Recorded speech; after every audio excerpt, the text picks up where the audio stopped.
होता क्या है ना, 5 भाई रहते हैं और बहुत अच्छे रहते हैं 5 भाई। होता क्या है, उनमें बहुत सारे अत्याचार हो जाते हैं। ऐसा हो जाता है कि जो पासों का गेम खेला जाता है, वो बता रहा हूँ, 5 पांडव, और उनकी जो वाइफ रहती है उसके वस्त्र हरण करने का प्रयास किया जाता है। अब जब ऐसी स्थिति वहाँ पर रहती है, सब लोग बेचारे बंदी बन चुके हैं, कुछ भी आशा अपेक्षा बची नहीं है। उसके बाद में कुछ कालावधि, कुछ वर्षों के लिए उनको वनवास के लिए भेजा गया। अब वनवास से जब वो आए, तो आने के बाद में वो फिर से कौरव के पास गए और जाके कहते हैं कि ठीक है, अभी तो वनवास भी कंप्लीट कर लिया है, अब आप हमारा जमीन दे दीजिए तो हम भी एज ए किंग रूल करेंगे। वो कहते हैं ये नहीं पॉसिबल, हम नहीं कर सकते। इवन तो बात यहाँ तक पहुँच जाती है कि दुर्योधन कृष्ण जब जाते हैं तो दुर्योधन ऐसा कह देते हैं कि मैं सुई की नोक के इतना जमीन भी नहीं दूंगा। तो कृष्ण बोलते हैं पूरा अर्थ रख ले, 5 गांव तो दे दे, 5 भाई 5 गांव रूल कर लेंगे, बाकी पूरा अर्थ तू रख ले। वो बोलता है नहीं नहीं नहीं नहीं, मैं सुई का एक नोक भी नहीं दूंगा, इतना जमीन भी नहीं दूंगा। फिर सबको गुस्सा आ जाता है। कृष्ण बोलते हैं ठीक है, अगर यही सही, अगर आपकी यही इच्छा है कि आपको युद्ध ही करना है, सर भांडन करायचं असेल, लेट इट बी, चलो शुरू कर देते। फिर अनाउंस हो जाता है युद्ध होगा। कृष्णा फुल फॉर्म में, अर्जुन फुल फॉर्म में, गौरव फुल फॉर्म में, हर एक पर्सन फॉर्म में था। ये उन लोग पूरे अर्थ के ऊपर के एंटायर क्षत्रिय को बांट लिया गया था। एक भी क्षत्रिय एज सच, कुछ रेयर लोगों को छोड़ा तो एक भी क्षत्रिय घर पे नहीं बैठा, सब लोग आ गए थे। लेकिन अभी देखो चॉइस रहता है ना, कुछ लोगों को पता था कि पांडवों के साथ अत्याचार हुआ है, तो ऑटोमेटिकली वो लोगों ने पांडवों की साइड ली। कुछ लोगों को लगता है कि कौरव सबसे ज्यादा पावरफुल है, क्योंकि उस टाइम पे हस्तिनापुर मतलब दिल्ली कौरव के पास था।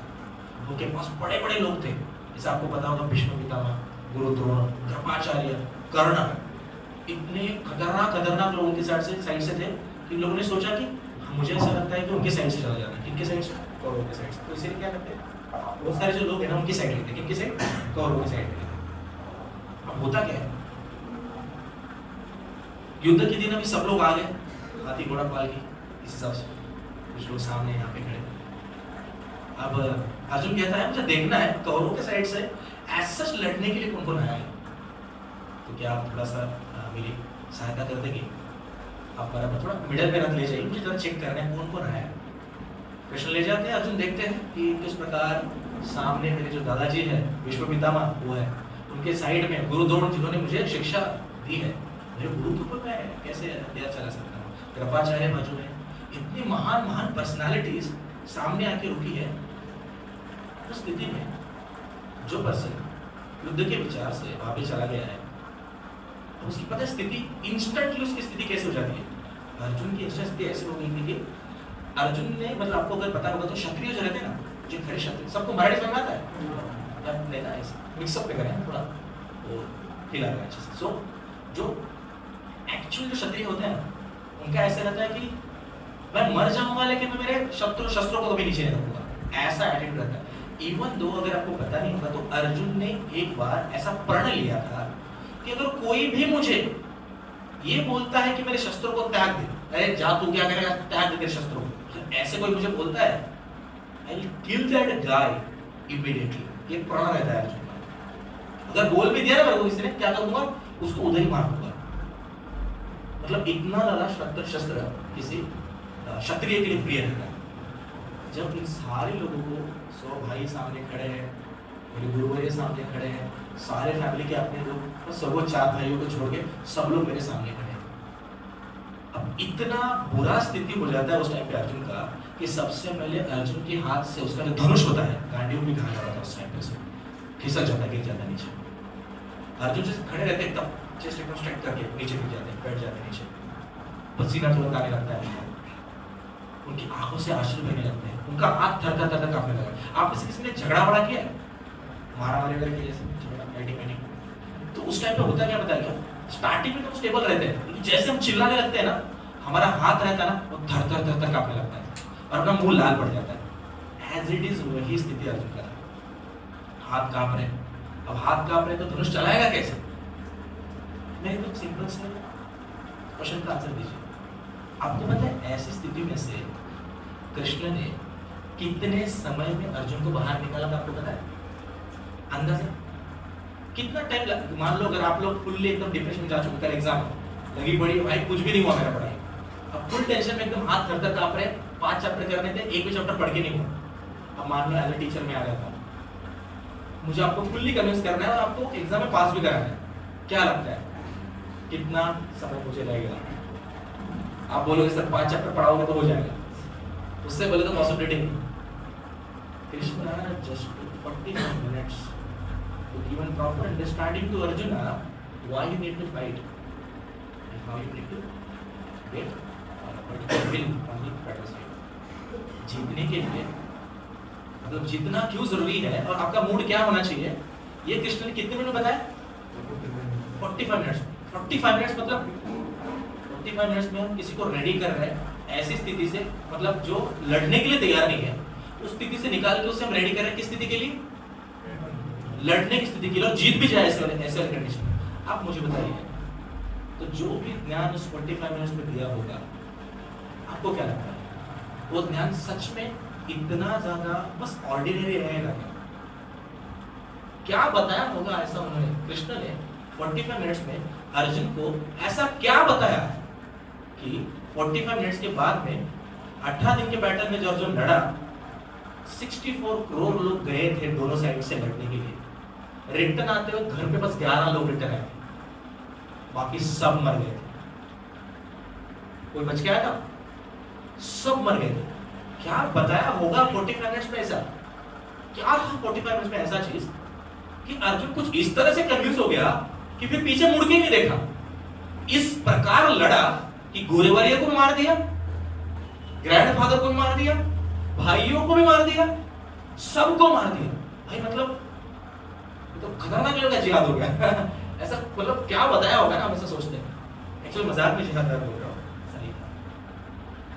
अधर्मी कोई भी हो, घर का व्यक्ति भी है, वो अधर्मी ही रहेगा। अरे मेरा भाई था इसलिए अधर्मी नहीं था, बाहर वाला होता तो अधर्मी बन जाता, ऐसा नहीं हो सकता। अधर्मी अधर्मी ही रहता है। तो जो 45 में बताया गया था ना, आगे जाके उसको पुस्तक रूप में कन्वर्ट करके एक नाम दिया गया जिसे कहा गया भागवत गीता। तो स्पेसिफिकली आज आप सभी लोग पूरे दिन के बाद में, संडे का दिन है आज, और आपको पता है संडे के दिन में सबसे पीक टाइम कौन सा रहता है? 5 बजे के बाद, जहाँ पे हम थोड़ा सा ठंडी फैला रहता है, बाहर जा सकते हैं, बहुत सारे सुंदर कन्याएं, बहुत सारे सुंदर बालक बाहर आ जाते हैं, है ना, घूमने के लिए। ऐसे mentality I am really frank person, जो reality that I am sharing in front of you, because मुझे गैप नहीं रखना। जो भगवत गीता क्लास में जो मैं आपको बता रहा हूँ अभी, आप जाते हो तब में खुद सोचना कि सच में आज तक आपको लग रहा होगा कि भगवत गीता मतलब ऐसी बुक जो कि रहेगी कुछ एक लेवल पे, लेकिन मेरे जीवन से मैच नहीं करती। मैं चाहता हूँ गैप हम करके निकाले आज के सेशन में। बात को समझने का प्रयास कीजिएगा, क्या बताया होगा, क्या बताया होगा उस सेशन में। ये तो आपको पता, आपने सुना शंकराचार्य के बारे में? शंकराचार्य जो थे ना, एक टाइम पे उन्होंने इंडिया के सारे स्कॉलर्स को डिफीट कर दिया, और डिफीट करने के बाद में उन्होंने अपना वर्चस्व स्थापित किया इंडिया के अंदर। उन्होंने बोला था कि जो गीता है ना, वो गीता, जैसे एक आध कोई पर्सन मान लीजिए अगर मैं किसी कीचड़ में गिर गया तो मैं उठ के नहाता हूँ, तो जो नॉर्मल जो पानी है वो किसी पर्सन को एक बार स्वच्छ कर सकता है, मतलब से एक बार स्वच्छ करेगा, फिर से अगर मैं जाता हूँ फिर से गंदा हो जाता हूँ, तो मेरे को हर रोज स्नान करना पड़ता है। लेकिन गीता एक ऐसे गंगा जल के समान है, अगर एक बार अगर कोई उस गीता के ज्ञान से नहा लेना तो फिर वो कभी मलिन हो ही नहीं सकता। सबको समझ आ रहा है मैं आपको क्या कहता हूँ? इवन तो और एक एनालॉजी बताते हैं शंकराचार्य कहते हैं कि अगर जो सारे उपनिषद है ना, जो वेद उपनिषद हम कहते हैं, वो उपनिषद जो है वो गाय जैसे है, गाय जैसे, और जो ग्वाला रहता है जो उसका दूध निकालता है, वो ग्वाला मतलब कृष्ण जैसे है जो कि गाय का दूध निकाल गया। और जो बछड़ा रहता है ना, बछड़ा गाय का छोटा बछड़ा रहता है एकदम प्यारा सा दिखने वाला, उसको वो कंपेयर करते हैं अर्जुन के साथ। तो आप मुझे बताइए, अगर गाय रूपी वेदों में से एसेंस अगर गीता बाहर आए तो बछड़ा मतलब अर्जुन अगर उस दूध को पीता है तो सारे वेदों का सार अगर आप कहोगे तो वो है गीता, जो कि अर्जुन पी रहे हैं। और से निकाल के कौन दे रहे?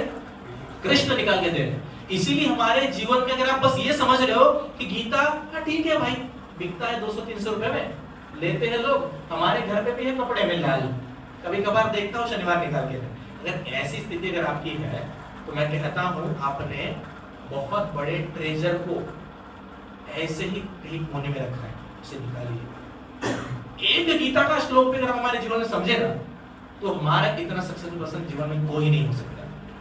एक मिनट सर, एक दिन हमारे क्लास में एक शिक्षक आए, मेरे भी क्लास में आए थे, उन्होंने मुझे आके बोला कर्मण्येवाधिकारस्ते मा फलेषु कदाचन मा कर्म फल हेतु मा ते संगस्व कर्मणि। बोले कि आप कर्म कर रहे हो, फल की अपेक्षा मत करो, पढ़ते रहो। पढ़ाई मुझे अच्छा नहीं लगता था, मैंने पढ़ा नहीं, फल भी नहीं मिला। तब से मेरे को लगा कि गीता के श्लोक भी ऐसे ही किसी भी चीज से रिलेवेंस में आते हैं, लेकिन ऐसा नहीं है। आपको पता है क्या, आपको लग रहा होगा हाँ गीता हर एक चीज में काम में आ सकता है, हर एक चीज में रिलेवेंट है, लेकिन गीता बस उतनी चीजों तक लिमिटेड नहीं है, उससे भी ऊपर गीता का वर्चस्व है। जैसे मैं आपको एकदम सिंपल सी एक बात बताता हूँ, आप थोड़ा इसको समझिएगा। जब अर्जुन की वो स्थिति आ जाती है कि अर्जुन बोलता है मेरे से अभी हो ही नहीं पाएगा, उस टाइम पे अर्जुन कहते हैं कार्पण्य दोषो पाहता स्वभावा पुष्ठामि त्वा धर्म सम्मूढचेता यश्रेष्ठानिश्चिता ब्रूहि तन्मे शिष्यस्तेहं शान्तिमत्वा प्रपन्नम्। उसमें पे अर्जुन कृष्ण को कहते हैं हे कृष्ण कार्पण्य दोषो पाहता स्वभावा, बहुत सारे दोषों के कारण मेरे अंदर में कपड़ता आ गई है, प्लीज आप मुझे ऐसी स्थिति में, जिस स्थिति में मैं खुद निर्णय नहीं ले पा रहा हूँ, सामने लोग आते तो सोचिए ना, मतलब युद्ध करने के लिए सारे लोग आके रुके हैं और आप वहां पे जाके बोले मैं नहीं लड़ रहा, वो लोग क्या बोलेंगे? क्षत्रिय के लिए उसकी इज्जत जाना मतलब मृत्यु से भयंकर रहता है। ऐसी स्थिति में बोल रहे हैं मुझसे युद्ध नहीं होगा, आप ही बताओ मैं क्या करूं? ऐसे स्थिति में कृष्ण उन्हें उस स्थिति से बाहर निकाल रहे, इसीलिए गीता अपने आप में बहुत ज्यादा इंपॉर्टेंट बन जाता है। लेकिन सर हम गीता को कैसे अप्रोच करें? हमारे जीवन में गीता हम अगर हमें पढ़नी भी है, अगर गीता को हमारे अपने जीवन में अप्लाई भी करना है तो कैसे अप्रोच कर सकते हैं? कशा प्रकार अपन अप्रोच कर सकते हैं, क्या कर सकते हैं? तो इसके लिए मैं आपको एक स्टोरी बताता हूँ, छोटी सी स्टोरी, 2 स्टोरी बताऊंगा। सबसे पहली चीज, चैतन्य महाप्रभु जो कृष्ण के अवतार थे, जिन्होंने बंगाल में जन्म लिया, वो एक बार साउथ इंडियन टूर पे गए, जो कृष्ण के अवतार थे। तो जब वो साउथ इंडियन टूर पे जाते हैं ना, एक मतलब एक प्लेस रहता है, तो श्रीरंगपट्टनम का प्लेस, वहां पे एक ब्राह्मण रहता है, उसे पढ़ने के लिए इतना ज्यादा अच्छे से नहीं आता। वो ब्राह्मण जो रहता है ना, वो मंदिर के बाहर एक कोने में बैठा रहता है और ऐसा रो रहा होता है, रोता है और थोड़ा पढ़ रहा है, थोड़ा रो रहा है। अब चैतन्य महाप्रभु दूर से देखते हैं कि कुछ ब्राह्मण, दूसरे ब्राह्मण आते हैं और उसका मजाक उड़ा के जा रहे, देखो अभी भी पहले पेज पे पढ़ने वढ़ने को तो आता नहीं और लेके बैठा है गीता पढ़ने के लिए, और बाकी सारे जो ब्राह्मण रहते हैं वो बहुत ज्यादा एक्सपर्ट रहते हैं पढ़ने के गीता। और जब चैतन्य महाप्रभु के पास जाते हैं, उसे देखते हैं, इतना क्यों रो रहे हैं?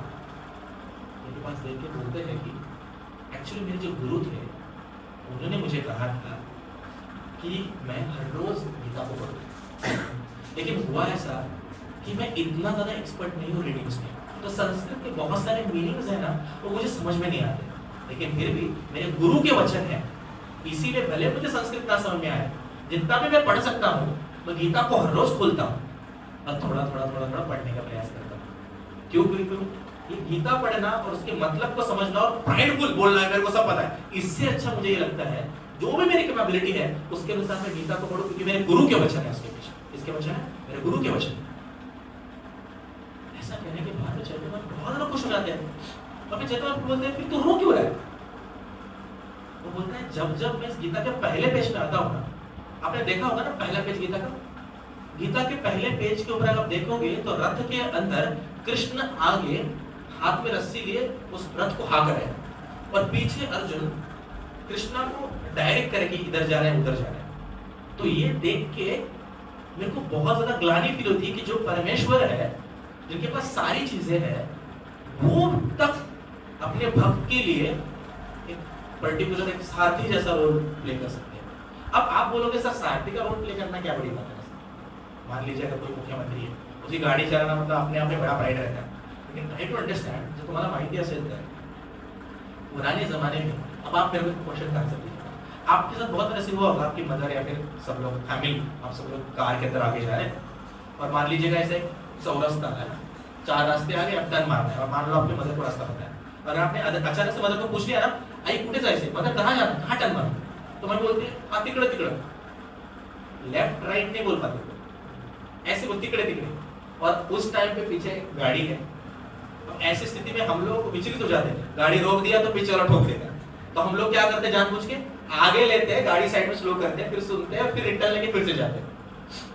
आप मुझे बताइए, नॉर्मल व्हीकल चलाते वक्त ऐसा सिचुएशन है जहां पे करोड़ों में लोग एकत्रित आए हैं, हर एक पर्सन चाहता है अपने सामने वाले पर्सन को मारना, और उसमें भी हर एक कौरव के साइड का पर्सन चाहता था कि अकेले अर्जुन को पहले मारे। ऐसे स्थिति में आपको क्या लगता है, अर्जुन कृष्ण को बोलेगा कृष्ण लेफ्ट ले या कृष्ण राइट ले, ऐसे बोल पाएगा? तो स्थिति वैसा नहीं था। स्थिति कैसा था, जब हमें लगता था कि राइट लेना चाहिए तो अर्जुन कृष्ण के राइट साइड पे लात मारते थे जोर से, मतलब ऐसे ऐसे ऐसे, क्योंकि अगर लेफ्ट ले बोलेगा तो सामने वाले को पता चलेगा इधर जाए, तो पहले बार इधर छोड़ देगा, मैं इधर गया, अब आपको रिलेटिव वेलोसिटी पता होगा, लग गया, तो उस हिडन वे से बताना पड़ेगा इधर जाना उधर जाना, क्योंकि सामने वाले के बाणों को भी तो चुकाना है ना, मतलब साइड में थोड़े से। तो अगर इधर जाना है तो कृष्ण के यहाँ पे लात मारी जाती है, वो भी लात ऐसे प्रेम से नहीं होती है, जब एकदम इमरजेंसी होती है ना तो वहां प्रेम से कड़ी नहीं खोलते घर की, मान लो बाहर कुत्ता होता भौंक रहा है, क्या करते हो, खाट अंदर गए तुरंत जोर से लगा दी। तो इसीलिए लात मारते हुए प्रेम से लात नहीं मारी जाती, लगे ऐसी लात मारी जाती है। सबको समझ में आया आपको क्या है? कृष्ण ने लातें खाई है अपने मित्र या अपने पति के लिए, तब जाके उसे ऐसा ज्ञान देके लातें खाई हुई। सबको समझ में आया? द पर्सन जो कि ऐसी स्थिति में था, जो बात नहीं कर पा रहा था, उसे उस स्थिति से बाहर लाना, उससे युद्ध करवाना, उसकी लातें खाना, ये जब मैं देखता हूं ना, तो ये देखने के बाद में मैं इतना ज्यादा विचलित हो जाता हूं कि परमेश्वर जो त्रिलोक के परमेश्वर है, वो अपने भक्त के लिए उसकी लात भी खा सकते हैं। ये स्थिति आज तक मैंने कहीं नहीं देखा, ये स्थिति मुझे पहले पेज को दिखता है, और जब मैं उस स्थिति को देखता हूं तो मुझे रोना आता है। ऐसे ब्राह्मण कहता है चैतन्य महाप्रभु, और चैतन्य महाप्रभु इतने खुश हो जाते हैं, you are the right person. मुझे मैंने बहुत आगे जाना है, 12 घंटा पढ़ाई करूंगा, गीता के सारे श्लोकों को पढ़ के उसको मेरे जीवन में इंप्लीमेंट करूंगा, ये बहुत छोटी बात होगी, ये तो कर भी सकते हैं, ये बहुत छोटी बात, कि उससे परे है गीता, कि जो एक्चुअली में कृष्ण कौन है, उनका महत्व आपके सामने उपस्थित कर रहा है। ये जब मेंटालिटी से हम गीता पढ़ेंगे ना, तो पढ़ाई में तो हम ऐसे आगे चले जाएंगे, कुछ भी करके मैं भी तो इंजीनियर हो ही गया, अभी तो पैसे कमा ही रहा हूँ, तो अच्छा खासा कमा रहा हूँ, कोई दिक्कत नहीं है, लेकिन बस लाइफ पैसे कमाना, शादी करना, बूढ़ा होना और मर जाना, इतने के लिए बनी है। इससे परे भी तो कुछ है। जैसे आपने डिवाइसेस किया हो स्कूल में, आप सॉरी के एथिकल सेशन आप सबका हुआ है, तो आप सभी लोगों को तो पता चल गया होगा वेदास क्यों सबसे ज्यादा इंपॉर्टेंट है। आपको ये भी तो पता चला होगा क्यों जन्म मृत्यु जरा व्याधि से बाहर कोई नहीं जा सकता। आप में से कौन ऐसा पर्सन है जिसने जन्म लेने के बाद में कभी उसकी हेल्थ खराब ही नहीं हो सकती? आप में से कौन सा पर्सन है जो कभी मरने नहीं वाला, कोई बूढ़ा ही नहीं होने वाला? आप में से है कोई ऐसा? आप हर एक पर्सन, आप में से हर एक, मैं भी, अगर किसी की तबीयत आज तक खराब नहीं हुई थी तो मैं कहूंगा इसके आगे होगी। अगर आपको लग रहा है अभी भी मैं जवान हूं तो आगे नहीं रहो, अभी मैं जिंदा हूं, नहीं, आगे जाके आप नहीं टिकोगे, आप भी मर जाओगे। सबको समझ आ रहा है मैं आपको क्या बोल रहा हूं? सो बताने का मतलब ये है कि आप सभी लोगों की स्थितियां जो भी रहे, अगर आप गीता के ज्ञान को अच्छे से लेते हो तो आपके जीवन के हर एक स्थिति में, जब आप यंग हो, आप यूथ में हो ना एकदम, तो विद्यार्थी का कर्तव्य रहता है विद्यार्जन करना। तो जब आप विद्यार्जन कर रहे हो तो गीता आपको मदद करेगी कि विद्या कैसे अर्जित करना है। जब आप आगे जाओगे, जब आपको पैसे कमाने की बारी आएगी, तब धर्म से पैसे कैसे कमाने, ये भी आप गीता से सीख सकते हैं। उसके आगे जाके जब आप स्टेबल हो जाओगे, अभी भी मतलब अभी जो आप करी सकते हैं, आगे जाके जब आप भगवान को और अच्छे से जानना चाहोगे, कृष्ण को सच में अच्छे से जानना चाहोगे, उस समय पे भी गीता आपको मदद करेगी।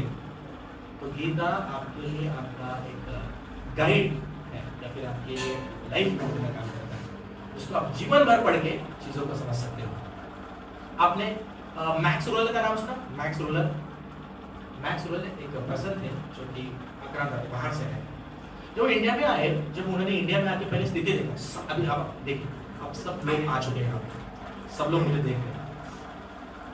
अब आपके ऊपर ये रहेगा कि आप, मैं जो हर एक वर्ड बोल रहा हूँ उसको कितना एफिशिएंटली और इफेक्टिवनेस से लेंगे, ये यहाँ वहाँ पे ध्यान लगेगा। आ ही गए हैं, बैठे ही है, तो आप इफेक्टिव तब रहेंगे जब हर एक सेकंड सुनेंगे। आ ही गए तो ऐसा सुन के जाइए कि एक वर्ड भी मिस ना, सबको समझ आया ना आपको क्या कहना, तभी आप एफिशिएंट कहलाएंगे। तो मैक्स रोलर ने कहा इंडिया हमसे इतना ज्यादा प्रगत है कि अगर हम डायरेक्टली वहां पर अगर जाएंगे और डायरेक्टली वहां पर जाके हमारे क्रिश्चियनिटी के बारे में बोलेंगे ना, कोई नहीं सुनेगा हमारी। और वहां की इंडियन गवर्नमेंट जो उस टाइम पे थोड़ा सा राजाओं का सिस्टम हुआ करता था, मोनार्की सिस्टम हुआ करता था, वो सिस्टम इतना तगड़ा सिस्टम है कि हम जाके इमीडिएटली कॉन्कर नहीं कर सकते। तो इसीलिए जरा रुकिए, मैक्स रोलर ने बोला मुझे 10 साल इंडिया में जाने दीजिए, 10 साल तक मैं परिभ्रमण करूंगा, यहाँ वहां पे घूमूंगा, बहुत सारे लोगों से मिलूंगा, उनकी मेथोडोलॉजी को समझूंगा, और उसके बाद में मैं कुछ गलतियां निकालूंगा, कुछ गलतियां निकाल के फिर हमको थोड़ा वीक करेंगे। इस वजह से अगर हम आगे जाते हैं तो अच्छा रहेगा। इस वजह से उन लोगों ने हमारे स्क्रिप्चर्स को माइथोलॉजी मतलब मिथ, ऐसे जो हैरी पॉटर का स्टोरी रहता है, उस वजह से हमारे साथ, मतलब हमको ऐसा हमारे यहाँ पे एजुकेशन सिस्टम में इंट्रोड्यूस करके हमारे सामने हमारी ही गीता को एक माइथोलॉजी करिए। लेकिन मैं आपको एक जस्ट चीज बताता हूँ। I heard this shloka called व्यवसायात्मिका बुद्धे एकेह गुरुनंदना बहुशाखानन्तश्च बुद्धयो व्यवसायिनः। अब पता है पवित्र श्लोक क्या कहता है? ये श्लोक कहता है कि जो व्यक्ति एक टाइम पे व्यवसायात्मिका बुद्धि एकेह गुरुनंदन, जो व्यक्ति सच में इंटेलेक्चुअल पर्सन है, वो एक टाइम पे एक ही चीज को उठाता है। बहुशाखा, बहुत सारी शाखाएं, बहुशाखा अनंतच्च बुद्धियो व्यवसायिनः। अगर कोई पर्सन बहुत सारे कार्यों को एक साथ करने जाएगा ना, उसकी बुद्धि क्षीण हो जाएगी, वो किसी भी कार्य को अच्छे से कर ही नहीं सकता। बात मुझे बताइए, इसको आप मैनेजमेंट में मैनेजर प्रिंसिपल यहाँ पे ले सकते हो? काम करने इजीली लिया जा सकता है, इजीली बता सकते हैं हम लोग कि एक टाइम पे एक ही, हमारे घर वाले बोलते हैं अरे एक टाइम पे 10 काम मत कर, खाना खा रहा है तो खाना ही खा, पढ़ाई कर रहा है तो पढ़ाई कर। कुछ लोग रहते हैं, जिसमें जही पढ़ाता हूँ, कुछ बच्चे मुझे आके बोलते हैं सर बहुत आनंद आता है जब कभी हम लोग कान में हेडफोन डाल के अच्छे वाले गाने बजा के सॉल्विंग करते हैं ना, खास करके फिजिक्स का सॉल्विंग, सर बहुत मजा आता है। तो हमारा एम रहता है आईआईटी, तो हम सोचते हैं एनआईटी मिल जाए, एनआईटी भी नहीं मिल जाए, फिर सोचते हैं at least we get triple IT, चलिए ठीक है वीआईटी, एसआईटी। तो ऐसी स्थिति हो जाती है अगर हम ऐसा करें।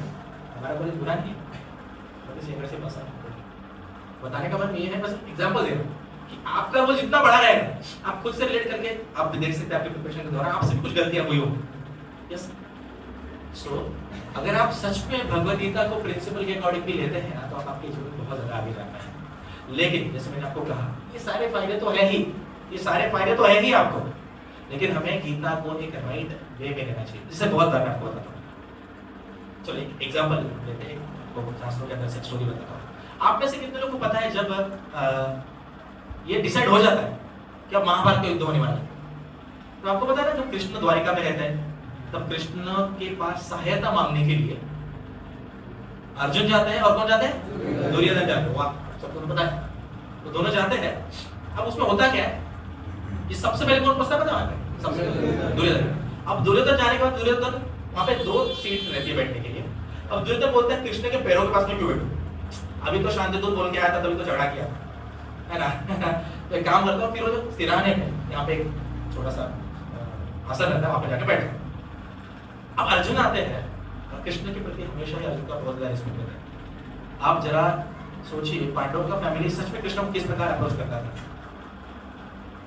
जब द्रौपदी के वस्त्र हरण करने की बारी आई, जब उसे उसके केशों को खींच के बलि सभा में लाया गया, उस टाइम पे अगर आप देखेंगे तो द्रौपदी कह रही थी कि ये जो सभा है ये हस्तिनापुर की सभा है, और उस टाइम पे पूरे अर्थ का जो सबसे बड़ा, जो क्या बोलते हैं उसे, एक लोकसभा जैसा बोल सकते हैं, जो सेंट्रलाइज जहां पे सभा होती थी वो हस्तिनापुर हुआ करता था। वहां पे जो सबसे बड़ा राजा है, उसके सामने आप मेरे केश खींच के, और मैं कौन पता है?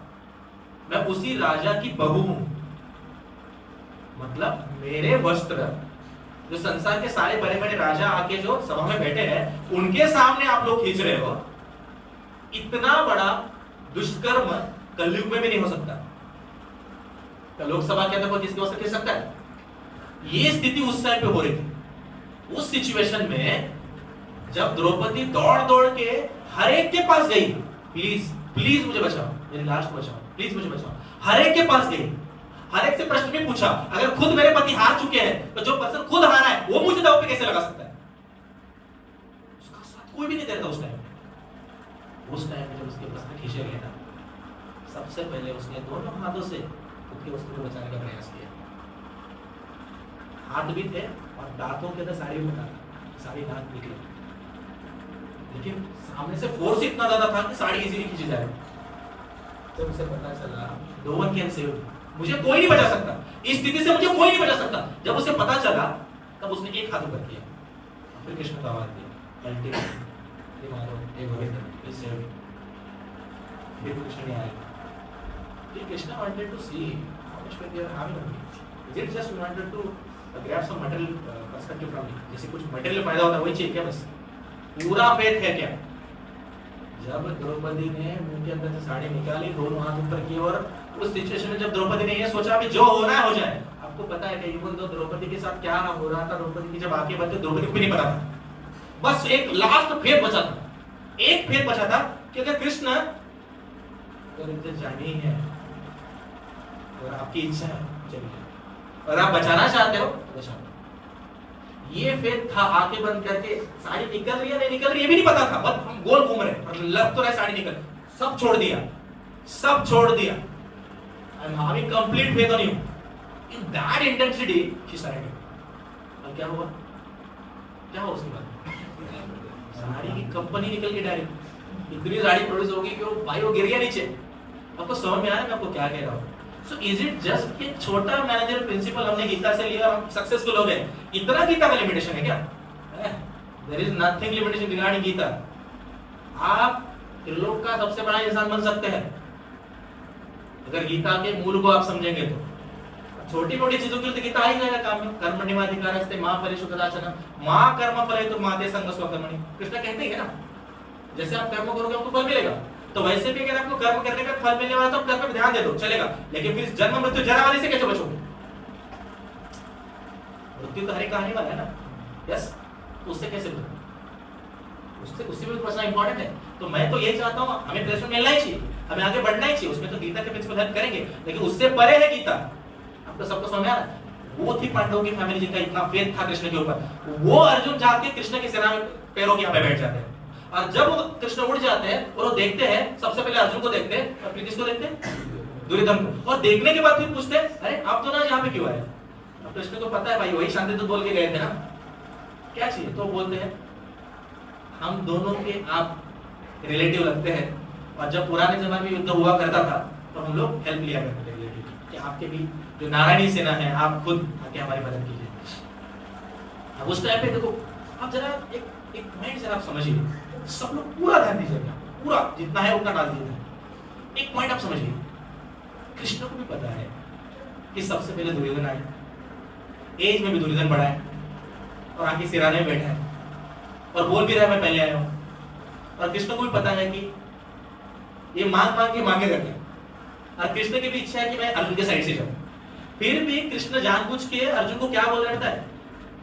अर्जुन मैंने तुझे पहले देखा, मैं चाहता हूं पहले तू मांग तुझे क्या चाहिए।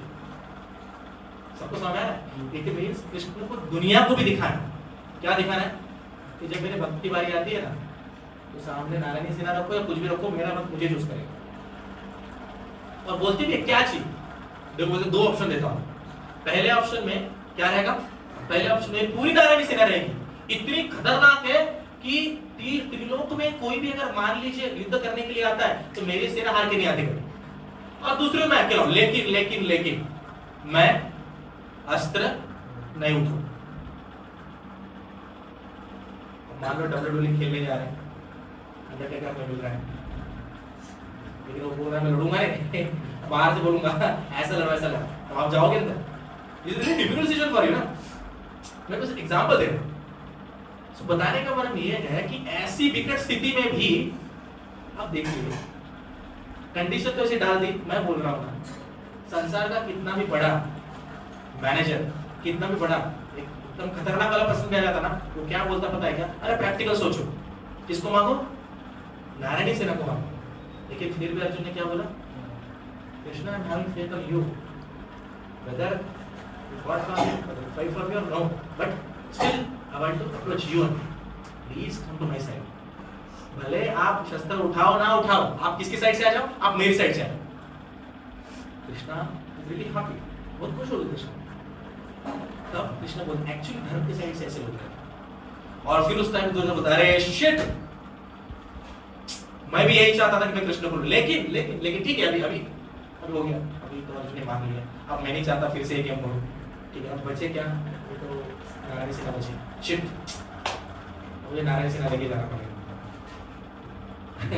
लेकिन अंदर लड्डू फूट रहे थे उसके भाई, बड़ा भाई। और वैसे मैं सोच रहा था क्या मूर्ख है ये। जब अपने रामानंद सागर की अगर पुराना वाला एकदम पुराना वाला, अगर आपने महाभारत देखा हुआ ना, तो उसमें जब ना जो दुर्योधन रहता है ना, वो जब चला जाता है ना शकुनी के पास, और शकुनी के पास जाके शकुनी को बोलता है मामा भाई, मतलब बहुत खतरनाक डील करके आए हो आज। पूरी नारायणी सेना और उनके साइड से कृष्णास्त्र भी नहीं उठाए। उस टाइम पे शकुनी बोलता है अरे मूर्ख, तुझे पता नहीं तूने किसको मिस किया है। He is a single person, वो ऐसे अकेले पर्सन है तो सब पे भारी है, अकेला, एक अकेला सब पे भारी है, ऐसा वाला बात है। ऐसी स्थिति वहां पे हो जाती है। आप जरा देखिए, जब भी कभी अर्जुन ने कृष्ण को अप्रोच किया तो बस एनर्जी ओरिएंटेड अप्रोच किया क्या? कृष्ण की सारी एनर्जी आ गई है ना, अब उसका फायदा क्या? मैं आपको बताता हूँ। अगर रास्ते के साइड में तो कोई पर्सन नीचे बैठ के भीख मांग रहा है, आप 1 रुपया देके आगे जाओगे, आपको उसका चेहरा याद नहीं रहेगा। लेकिन सामने अगर लैम्बोर्गिनी में कोई पर्सन आ जाए, आपका चेहरा तो भूल नहीं पाओगे। एक्चुअली प्रॉब्लम चेहरे में नहीं था, उसके पास क्या क्या था ना, उस पे प्रॉब्लम था। ओके, मतलब अगर किसी के पास बहुत कुछ रहेगा तो ही हम उसको मान सम्मान देते हैं, बराबर क्या? लेकिन एक्चुअली में अर्जुन ने उस टाइम पे कृष्ण को चूज करके प्रूव कर दिया था कि मुझे आपकी एनर्जी नहीं चाहिए, आई फेथ ऑन यू। तो अगर गीता पढ़ते वक्त आपका अप्रोच ऐसा है जैसा अर्जुन का है, ऐसा है जैसे उस ब्राह्मण का था, जो ब्राह्मण उस एक तस्वीर को देख के रोज रोता था कि क्या रिनॉन्सिएट है मेरे कृष्ण, ऐसा वैरागी पुरुष नहीं देखा जिसके पास इतना ज्यादा ताकत है, जिसका जितना ताकत किसी के पास नहीं, जिसके पास इतना ज्यादा वेल्थ है, पूरी द्वारिका सोने की है, उतना वेल्थ किसी के पास नहीं, जिसके पास इतना बुद्धि है कि जो 45 मिनट्स में कन्विंस करा के सबको हरा के महाभारत का युद्ध जिता सकता है, इसके पास इतनी सुंदरता है कि वह देख लो तो आपके संसार के सारे मोह नष्ट हो जाए। वो पर्सन इतना ज्यादा फेमस है कि किसी भी राक्षस को बोले कृष्ण कौन है तो पहले अंदर जाके छुप जाता था और फिर बोलता था आ गया क्यों, इतना ज्यादा स्ट्रेंथ था, इतने फेमस भी थे। ऐसे पर्सन को आप चूज करोगे या उसके फेम को, बस उसके नॉलेज को, इन सारी चीजों को चूज करने का प्रयास करोगे? आप बताइए, आप किसको चूज करोगे?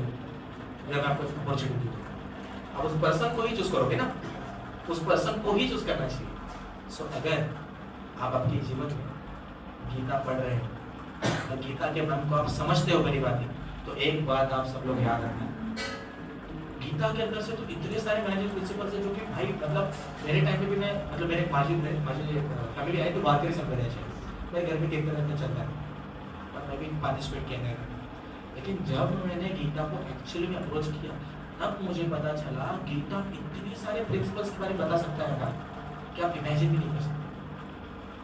गीता आपको पहले 18 अध्यायों में अगर आप चेक करोगे 17वें अध्याय तक गीता आपको बताता है कि आप कर्म कैसे कर सकते हो, आपको डरने की जरूरत नहीं, आप बिना डरे चलिए। इसमें आपको बताता हूँ गीता के अंदर ऐसी फिलॉसफी है कि जो आपको अच्छे से जीने के लिए भी हेल्प करेंगे। जैसे मैं आपको एग्जाम्पल बताता हूँ, गीता के अंदर अगर आप स्टार्टिंग में देखोगे ना तो बहुत सारे ऐसे श्लोक आता है, जैसे कि सॉरी तो मैं ऑलरेडी बता दिया, यस यह बस सॉरी ये भी बता दिया, यस और भी बहुत सारे जैसे कि नैनम छन्नन्ति शस्त्राणि नैनम भवति पापः न चैनं क्लेदन्त्यापो न शोषयति मारुतः। इसका मतलब क्या है कृष्ण बताते हैं अर्जुन को, क्या अर्जुन तू ये जो डर रहा है ना, तू क्यों डर रहा है बताया क्या? तुझे ऐसा लगता है कि तू ही ऑल इन ऑल है, लेकिन ऐसा नहीं है। जैसे आपको साइंस ऑफ सोल या फिर थोड़ा सोल के बारे में बताया गया होगा, रीइंकार्नेशन में सोल बाहर आ जाता है, तो एक्चुअली में we are not a body, we are spirit soul. तो इस फिलॉसफी के अगर इस चीज को अगर तू समझता है ना, तो तुझे बात पता चलेगा कि ये तेरा लास्ट लाइफ नहीं है, इसके बाद में भी तेरा दूसरा लाइफ होगा। वासांशि जीर्णानि यथा विहाय नवानि ग्रह्णाति नरोपराणि तथा शरीराणि विहाय जीर्णानि अन्यानि सम्याति नवानि। मतलब क्या, आपका जो बॉडी है ना वो कंटिन्यूअसली बदलता रहता है। जैसे आप पहले बहुत छोटे हो, थोड़े बड़े हो गए, थोड़े बड़े हो गए, थोड़े बड़े हो।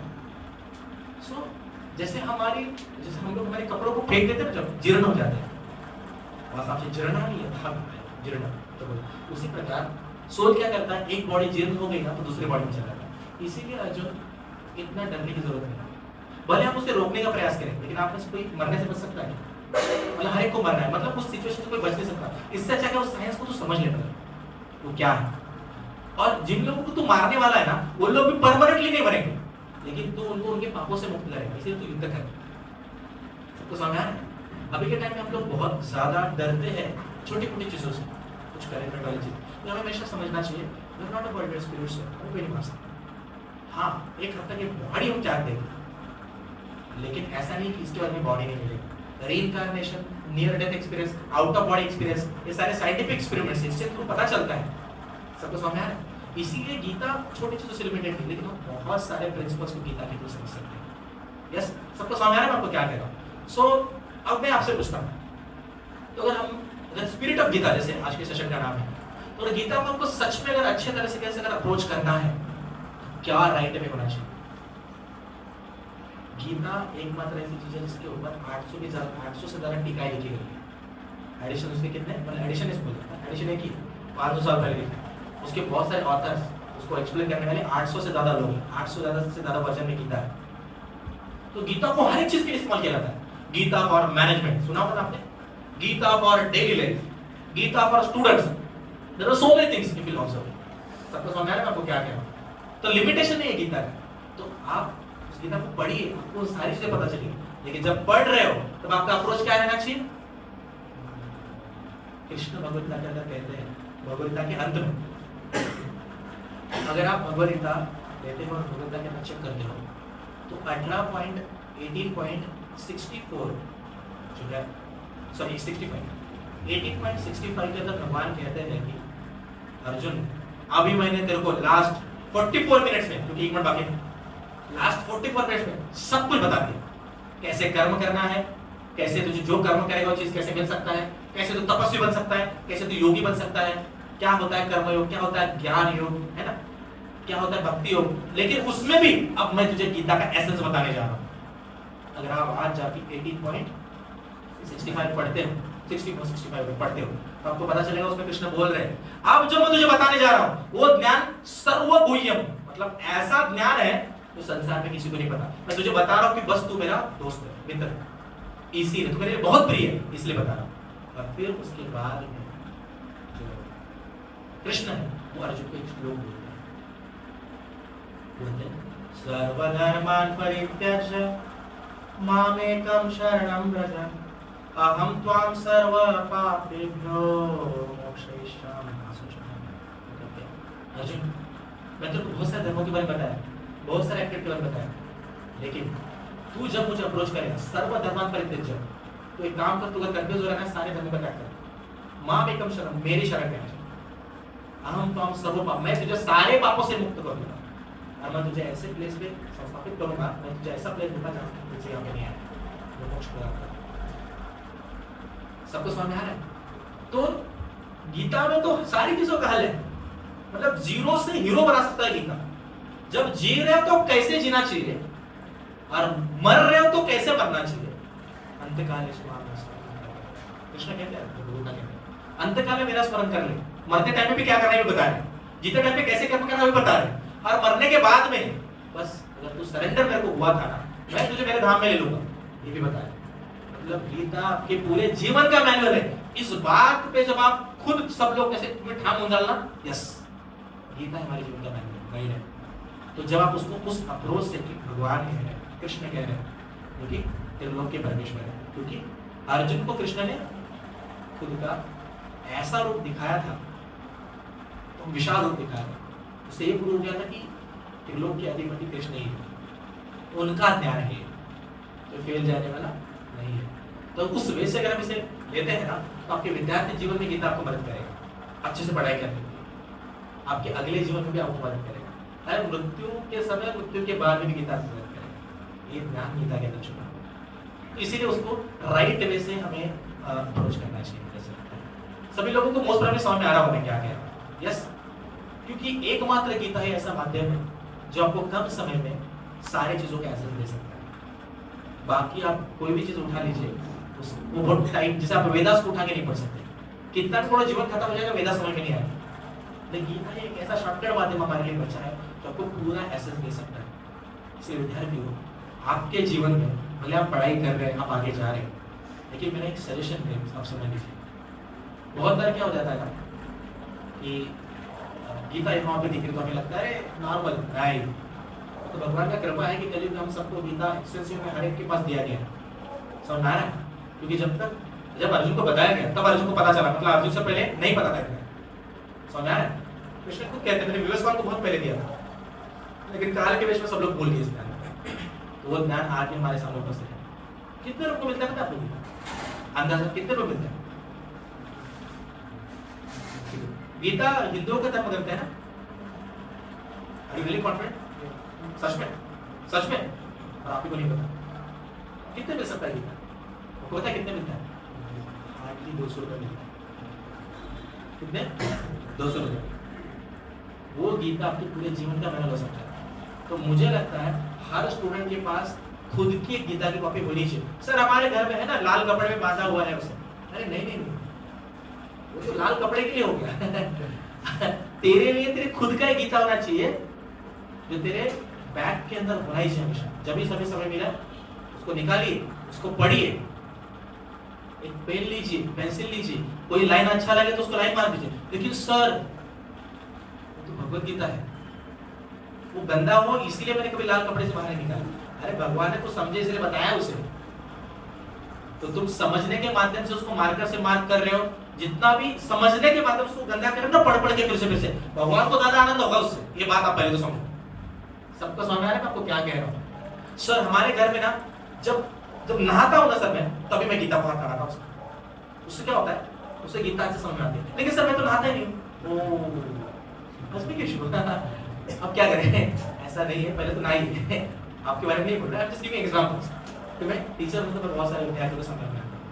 तो बताने का मतलब ये है कि गीता आपको पवित्र करने के लिए है, आप गीता को मलिन नहीं कर सकते, इसलिए चिंता मत करना। मैं आपको एक रियल लाइफ स्टोरी बताता हूँ, उसके बाद मैं सेशन एंड करूँगा।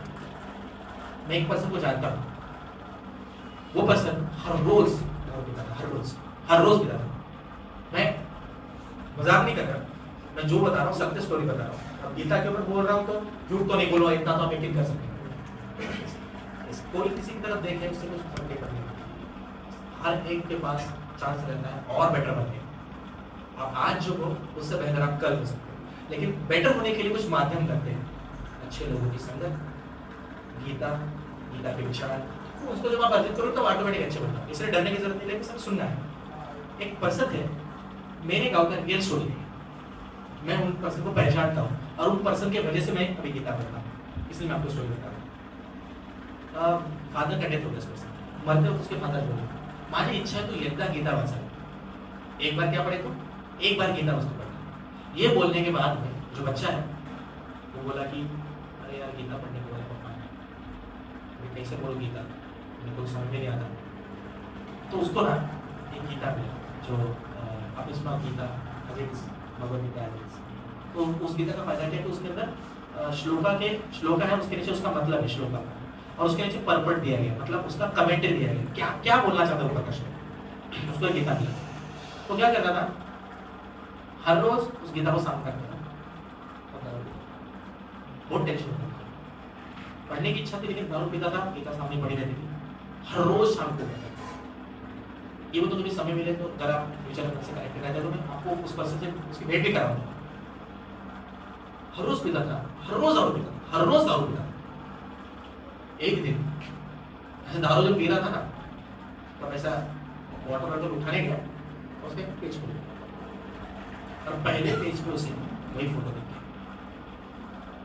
बहुत खतरनाक, अगर आप गीता देखते हो उसके अंदर बहुत अच्छा फोटो दिया, ऐसा कि आप देखते रह जाओगे, इतना सुंदर फोटो है। क्या है? उसने लिया, उसको पढ़ा, उसको दिखा उसके अंदर मतलब भी पढ़ने लगा, थोड़ा पढ़ने लगा, थोड़ा पढ़ा, फिर रख दिया, फिर अगले दिन फिर से पीने बैठा, फिर थोड़ा पढ़ा, फिर थोड़ा पढ़ा। उसको इंटरेस्ट आ गया, पूरा एकदम डिटेल में पढ़ा। वो बोला पापा की इच्छा ही थी, जब थे तब इच्छा पूरी नहीं की, अभी कर देता हूँ। पढ़ना चालू किया, पढ़ना चालू किया, पढ़ना चालू किया, पढ़ना चालू किया। उस दिन के बाद से उस पर्सन ने कुछ से दारू नहीं किया, उस पर्सन ने सारी चीज़ें छोड़ के उसका बहुत खेती, एक बहुत बड़ा मुद्दा है। अब वो लोगों की सेवा करता है, बहुत सारे जो लोगों को खाना नहीं मिलता वो खाना खिलाता है। वो पर्सन बहुत सारे लोगों में प्रेमी गीता पढ़ता है, वो पर्सन लेकिन पूरी तरह से बदल चुका है। तो अगर आप सच में गीता को सही अप्रोच से लोगे तो आप कितने भी बड़े दलदल में क्यों ना फंसे, गीता एक इतना बड़ा हाथ है, वहां तक पहुंच सकता है आपके। बस आपने उसे राइट अप्रोच से लेना है। और एक चीज, विद्यार्थी के लिए ये चीज कभी भी डिफिकल्ट नहीं होना चाहिए उसमें पढ़ाई कैसे करें, पूरा जान लगा दीजिए। आपको पता है क्या, सबसे ज्यादा पैसा, सबसे ज्यादा पैसा इस अर्थ का किसकी किन किन लोगों के हाथ में पता है? उन लोगों के हाथ में है जो लोग दारू पीते हैं, मांस खाते हैं। अब अमेरिका के अंदर के सारे कपड़े सुंदर चले जाए, सारे लोगों को चाहते हैं मिनट खाते लोग। तो गीता भी कर्मों का सिद्धांत बताता है, अगर तुम करते हो ना, अगर तुम सच में कर रहे हो ना, तुमको मिलेगा। सबको समझ आया? लेकिन बस हमें मिलने तक सीमित नहीं रहना है, फिर हम तो उनके जैसे पर्सन हो जाएंगे। गीता उसके ऊपर भी, वो तो करता ही है, वो तो चीज आपको पता चल ही जाएगा, लेकिन उसके ऊपर का भी कार्य करता है गीता। आपके हृदय को निर्मल कर सकता है गीता, जिससे कि मृत्यु का डर हृदय के अंदर से चला जाए। आप लोगों के लिए सीखिए, आप इतना अच्छे से पढ़ाई करें, गीता के प्रिंसिपल्स को ध्यान में रखते हुए क्या वापस आ जाए। और अगर आप लोग जिनकी मेंटालिटी इतनी अच्छी है, वो अगर बड़े औहदे पे जाके नहीं बैठेंगे तो बुरे लोग वहां पे जाके बैठेंगे और सबका एक्सप्लॉइटेशन करेंगे। और क्या कर्तव्य है कि आप लोग विद्यार्थी होते टाइम पे गीता का पढ़ाई करके इतना अच्छे से प्रिंसिपल्स को अपने जीवन में उतारे कि आप लोग जब फोर्थ ईयर के बाद पास आउट हो जाए तो बहुत अच्छे अच्छे पोस्ट पे जाए, और वहां से बाकी लोगों को भी गाइड करें कि गीता का महत्व क्या है हमारे जीवन में। सबको समझ है? और एक चीज हम बोलते हैं ना, जब वायरस होता है ना, या फिर कोई पर्सन अगर किसी और को बता नहीं रहा ना अच्छी बात, इसका मतलब वो अपने आप में वायलेंस क्रिएट कर रहा है। क्यों? क्योंकि अगर आप अच्छा ही स्प्रेड नहीं कर रहे, इसका मतलब बुराई स्प्रेड हो रही है। That's why we need to give little bit time to पढ़ने गीता। बस 5 मिनट नहीं पढ़ सकते गीता, 5 मिनट अगर हम पढ़ते हैं और उतनी चीजों के दिमाग में दिन भर ध्यान में रखते हैं।